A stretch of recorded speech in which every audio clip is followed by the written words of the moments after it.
সুপ্রদীপ চাকমা বাংলাদেশের বর্তমান অন্তর্বর্তীকালীন সরকারের একজন উপদেষ্টা, সাবেক রাষ্ট্রদূত ও চট্টগ্রাম উন্নয়ন বোর্ডের চেয়ারম্যান।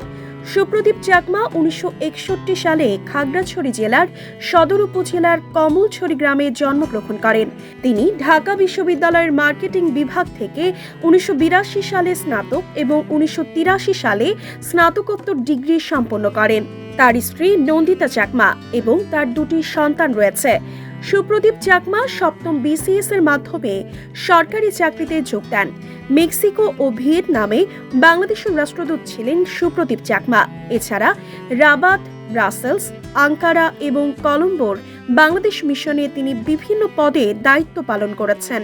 তিনি বর্তমানে পার্বত্য চট্টগ্রাম উন্নয়ন বোর্ডের চেয়ারম্যান হিসেবে কর্তব্যরত রয়েছেন।